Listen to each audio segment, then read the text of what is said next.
एक बार सभी स्टूडेंट्स जुड़ जाइए। क्लास लाइव हो चुकी है।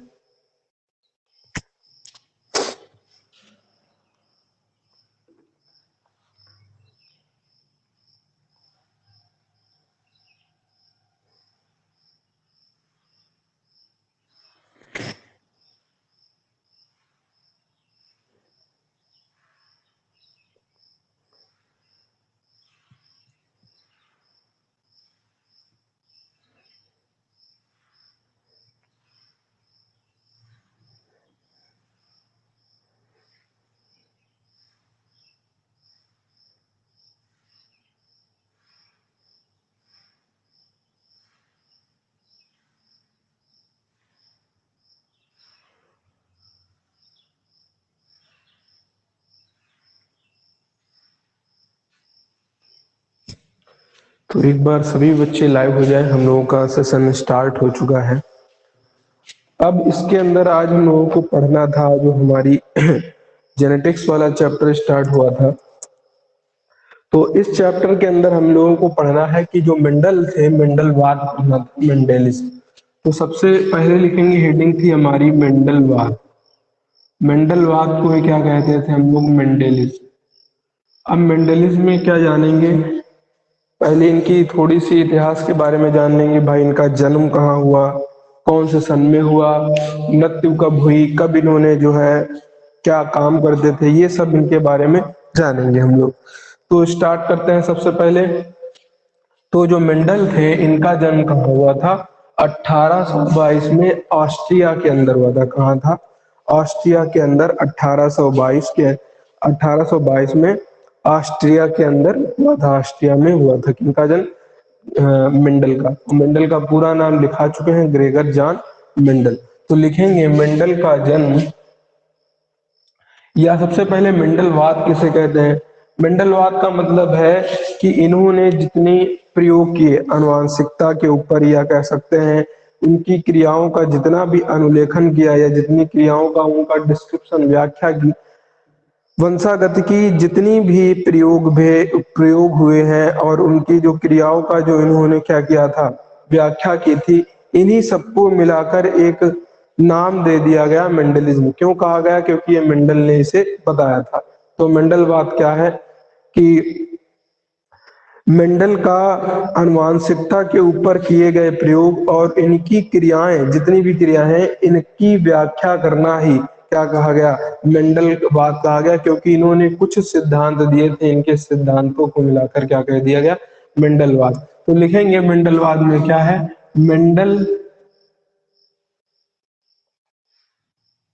मेंडल के द्वारा किए गए प्रयोग कामा वंशागत की क्रियाओं की व्याख्या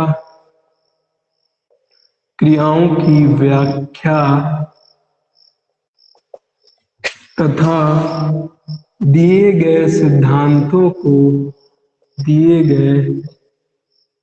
सिद्धांतों को मेंडलवाद कहा जाता है। मेंडलवाद कहा जाता है। जो सिद्धांत है, इन सभी सिद्धांतों को आपस में मिलाकर क्या कहा जाता है? मेंडलवाद कहा जाता है। तो ये बात बताई थी किसने? हमारे मेंडल ने बताई थी कि जो जितने भी इनके प्रयोग, हाँ तो जितने जो भी बच्चा है जल्दी से लाइव आ जाए। हमने पहली हेडिंग दिलाई है क्या? मेंडलवाद। मेंडलवाद किसे कहते हैं? मेंडलवाद उसे कहा जाता है, गुड मॉर्निंग, मेंडलवाद उसे कहा जाता है कि मेंडल के द्वारा जो किए गए प्रयोग हैं, वंशागत क्रियाओं की व्याख्या तथा दिए गए सिद्धांतों को आपस में मिलाकर के क्या नाम दे दिया गया? मेंडलवाद। मेंडलवाद को इंग्लिश में क्या कहते हैं? मेंडलिज्म। अब ये हो गई मेंडलवाद की बात, ये मेंडल की बात। अब ये जान लें कि मेंडल का जन्म कहाँ हुआ था और किस किस जगह के अंदर हुआ था और कब इन्होंने प्रयोग किए, किस पौधे के ऊपर प्रयोग किया। तो ये सब चीजें यहाँ पर जान लेंगे। चलिए तो लिखेंगे मेंडल का जन्म 1822 में ऑस्ट्रिया में हुआ, ऑस्ट्रिया में हुआ। दूसरी बात, इन्होंने अपने प्रयोग कब से किए? इन्होंने लिखेंगे 1856 से 57 में। इन्होंने 1856 से 57 में मटर, जिसे कहा जाता है पाइसम सटाइवम, पर प्रयोग किए, पर प्रयोग किए। पाइसम सटाइवम पर प्रयोग किए थे। कौन से सन में? 1856 से 57 में। इनकी मृत्यु कब हो गई भाई? ये याद रखेंगे, 1884 ईस्वी में क्या हो गई? इनकी मृत्यु हो गई। उन्होंने, जुड़ जाइए भाई सभी लोग, लिखेंगे इनकी मृत्यु 1884 में हुई। बस इतनी बात यहाँ पर ये याद रख लेंगे कि मंडल का जन्म 1822 ऑस्ट्रिया में हुआ, 1856 से 57 में मटर का प्रयोग करते थे, और मृत्यु क्या है कि हुई इनकी? इनकी मृत्यु जो है 1884 में हुई। एक बात और जान लेंगे कि ये जो हमारे मंडल साहब थे, ये मंडल साहब जो है, मेंडल साहब को ये बात याद रखेंगे कि ये कहाँ, ऑस्ट्रिया में एक डून सिटी थी, जहां पर ये क्या करते थे? पादरी का काम करते थे चर्च में। तो लिख लेंगे ये है ऑस्ट्रिया में पादरी, जिसे मोंक कहते हैं, पादरी के पद पर नियुक्त थे। तो ये बात आपको याद रखनी है कि पादरी के पद पर क्या थे? ये नियुक्त थे। अब इसके बाद क्या हुआ? इन्होंने अपने प्रयोग जो है लिए भाई, सिद्धांतों को लिखा। लेकिन 1800 की बात है ना, उस टाइम पे इतना ज्यादा हमारे पास संचार व्यवस्था थी ना, न्यूज रिपोर्ट था, ना सोशल मीडिया थी, ना ही ज्यादा कम्युनिकेट संचार व्यवस्था, यानी एक देश से दूसरे देश के बीच जानने वाला भी कोई नहीं था। तो इन्होंने जितने सिद्धांत थे वो सब सिद्धांत क्या रह गए? एक सिद्धांत लिखे हुए एक इनके कागज दस्तावेज के रूप में इनके पास जमा रह गए। फिर क्या हुआ? जैसे ही 1884 में इनकी मृत्यु हो गई, अब क्या हुआ? इनकी मृत्यु के 16 साल के बाद, यानी 1900 में, सन 1900 के अंदर तीन वैज्ञानिक आए। कौन कौन से वैज्ञानिक हैं? तीन वैज्ञानिक। एक कार्ल कोरेंस कहे जाते हैं, दूसरे ह्यूगो डिवरीज, और तीसरे शेरमार्क।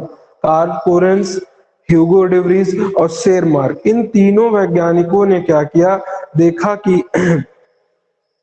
कि जो मेंडल थे, इन्होंने ये सिद्धांत दिए, और तीनों वैज्ञानिकों ने, कार्ल कोरेंस, ह्यूगो डिवरीज और शेरमार्क वैज्ञानिकों ने सन 1900 में, यानी 16 इनकी मृत्यु के 16 साल के बाद इन्हीं सिद्धांत को क्या क्या किया? प्रतिपादन किया, और इनको क्या कराया? पब्लिश कराया। और इनके जो मेंडल के जो हमारे वर्ग थे, जो ये कह सकते हैं कि जो इनके सिद्धांत थे, उन सिद्धांतों का वर्णन किया। और कितने सिद्धांत दिए इन्होंने? तीन सिद्धांत दिए। मेंडल के कामों को देखकर, मेंडल के जो दस्तावेज रखे थे उनको देखकर इन्होंने तीन सिद्धांत दिए। अब उन तीनों सिद्धांतों को हम लोगों को पढ़ना है। लेकिन आपको याद कौन रखना है?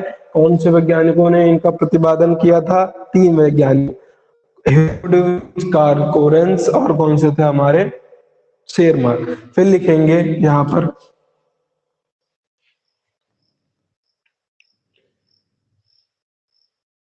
कोरेंस, तीन वैज्ञानिक याद रखेंगे, ह्यूगो डिवरीज, शेरमार्क ने मेंडल के सिद्धांतों का पब्लिश कराया भाई, सिद्धांतों को प्रस्तुत किया और तीन सिद्धांत दिए। वही मेंडल के तीन नियम कहे जाते हैं। उन्हीं मेंडल के तीनों नियमों को क्या करना है? पढ़ना है। चलिए, अब उन तीनों नियमों को पढ़ेंगे और फिर क्या करेंगे? इनके जो छोटी छोटी बातें हैं वो और जान लेंगे।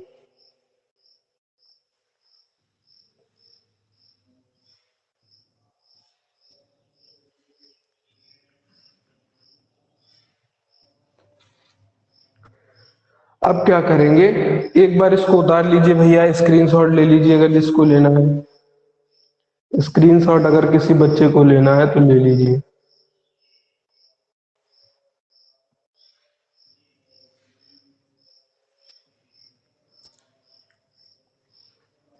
स्क्रीनशॉट ले लीजिए, अगर स्क्रीनशॉट ले लिया है तो कमेंट कर दीजिए।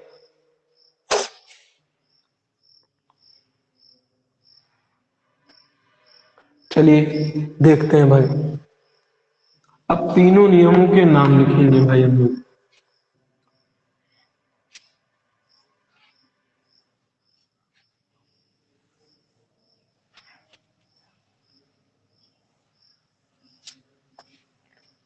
तीनों नियम देखेंगे। पहला है हमारा प्रभाविता का नियम। प्रभाविता का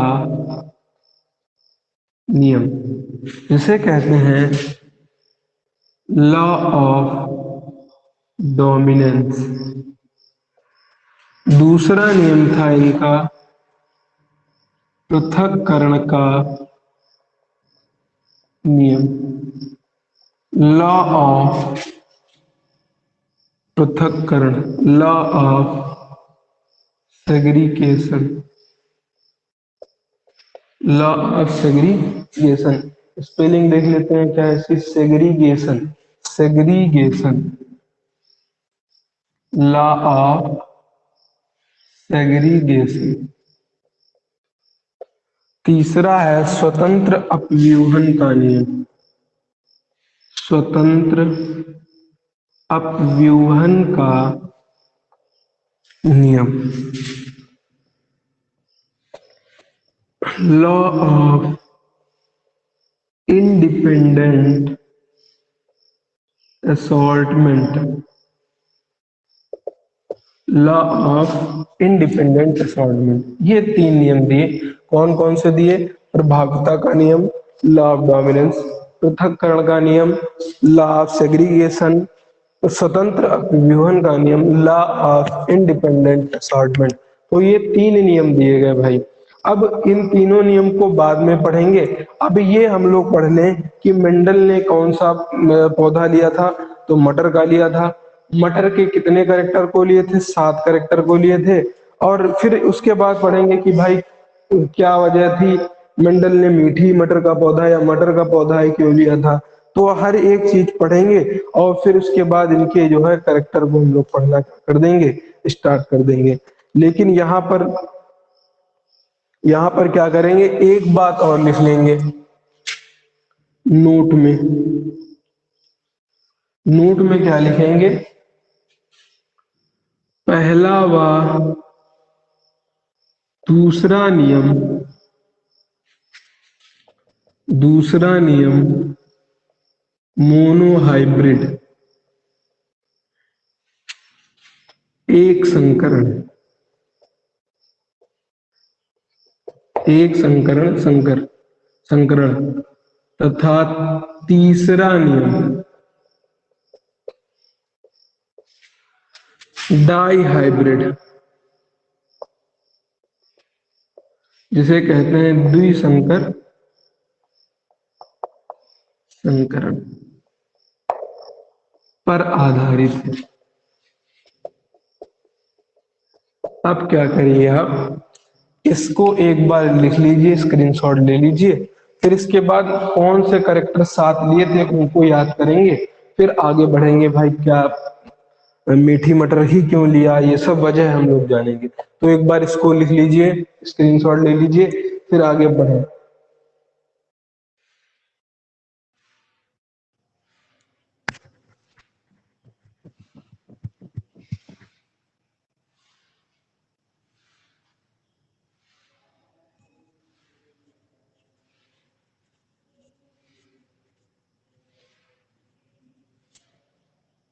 स्क्रीनशॉट ले लीजिए जल्दी से।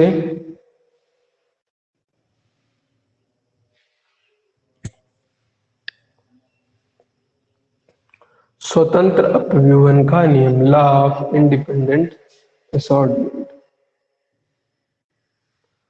इसको लिख लीजिए। अब हम लोग पढ़ेंगे मेंडल ने क्यों जो है भाई कौन से जो है पी के अंदर 7 करेक्टर लिए थे, तो लिखेंगे मेंडल द्वारा चयनित जो हमारे करेक्टर हैं यानी गुण जो है हमारे वो कौन कौन से थे, तो लिखेंगे हेडिंग पड़ेगी हमारी मेंडल द्वारा मटर के पौधे में चयनित लक्षण 7 लिए थे भाई इन्होंने, तो यहां पर लिखेंगे लक्षण। लक्षण को कहते हैं हम लोग कैरेक्टर।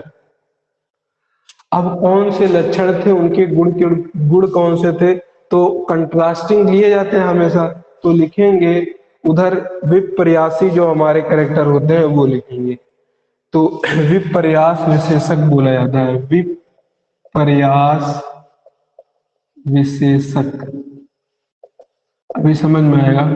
कॉन्ट्रास्टिंग ट्रेट, जैसे लक्षण हमने लिया तने की लंबाई, अब इसका भाई ट्रेट विशेषक क्या होगा, तना या तो लंबा हो सकता है या तो बौना हो सकता है। विपर्यास विशेषक उसे कहते हैं किसी भी चीज के अपोजिट, जैसे कहा जाए काला, तो आप काला का अपोजिट क्या कहेंगे, सफेद। कंट्रास्टिंग कैरेक्टर लिए, कंट्रास्टिंग ट्रेट जिनको एकदम अलग अलग किया जा सकता है उनको कहते हैं हम लोग विपर्यास विशेषक। चलिए अब क्या करेंगे, सभी कितने कैरेक्टर थे आगे हम लोग देखेंगे। चलिए भाई स्टार्ट करते हैं। तो पहला कैरेक्टर था तने की लंबाई। क्या था पहला कैरेक्टर, तने की लंबाई। दूसरा था हमारा फूलों का रंग। क्या था भाई, फूलों का रंग। फिर तीसरा था हमारा फूलों की स्थिति, फूलों की स्थिति। चौथा था हमारा फली, जो जिसके अंदर वो निकलते हैं, तो फली का आकार था और फली का रंग, तो फली का आकार। पांचवा था हमारा फली का रंग, रंग हमारा फली का कैसा होगा। एक दो करेक्टर और लिए थे। छठा था हमारा जो हमारे बीज हैं, बीज का आकार कैसा होगा, तो बीज का आकार और बीज का रंग। फली का आकार, फली का रंग, बीज का आकार, बीज का रंग। यहाँ पर फूलों का रंग है और फूलों की स्थिति, यहाँ पर तने की लंबाई है। अब इनके हम लोग क्या करेंगे, करेक्टर भाई जान लेते हैं कि तने की लंबाई क्या होगा, या तो तना हमारा कैसा हो, लंबा हो, या तो हमारा तना कैसा हो, बौना हो। विपर्यासी। फूलों के रंग में या तो फूल हमारा बैंगनी हो या हमारा कैसा हो, सफेद हो। फिर उसके बाद बताइए फूलों की स्थिति कैसी होती है, दो तरीके की होती है, एक होती है अच्छी और एक होती है अंत्य। तो हम लोग या तो हमारे फूल अच्छी हो, किसी अक्ष पर निकलते हो, या एकदम टर्मिनल पर पाए जाते हो, अंत पर पाए जाते हो। फिर फली का आकार, फली का आकार जिसके अंदर फल निकलता है, फली कैसी होनी चाहिए, या तो फूली हुई हो या तो सिकुड़ी हुई हो, तो ये हो सकता है हमारा फली, तो लिखेंगे फूला हो या फिर सिकुड़ी हो, फूली हो या कैसी हो सकती है, सिकुड़ी। ये फली हो गई।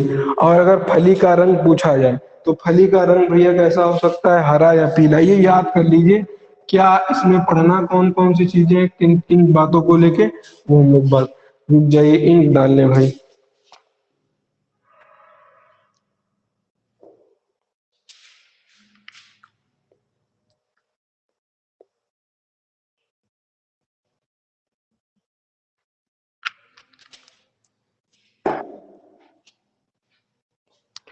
अब फिर बीज का आकार कैसा होता है, बीज का आकार या तो गोल हो या तो कैसा हो, टेढ़ा मेढ़ा यानी झुर्रीदार। तो हम लोग लिखेंगे गोल हो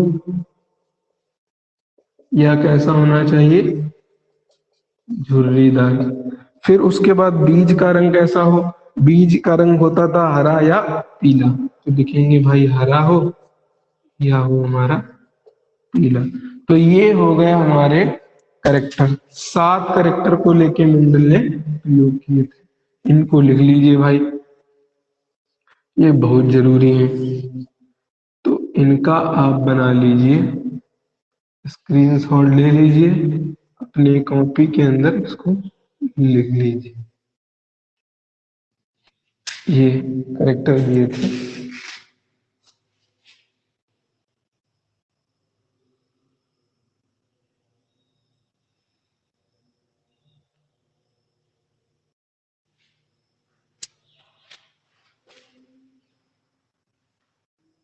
चलिए देखिए, अब दिखाई पड़ रहा होगा, स्क्रीनशॉट ले लीजिए इनके करेक्टर।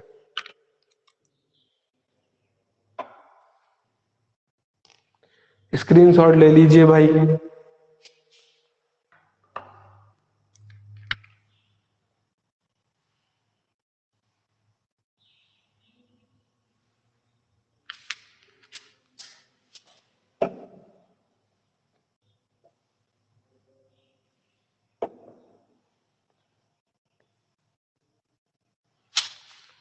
स्क्रीनशॉट ले लिया है। चलिए, आज की क्लास में भाई इतना ही रखते हैं। अब कल की क्लास में हम लोग पढ़ेंगे मेंडल ने मीठी मटर क्यों लिए, इनके प्रयोगों को देखेंगे कि क्या मोनोहाइब्रिड का मतलब क्या होता है, क्या डाइहाइब्रिड का मतलब होता है। ये सब बात करेंगे अगली क्लास में। चलिए फिर आज के लिए इतना ही रखा जाता है। ठीक है।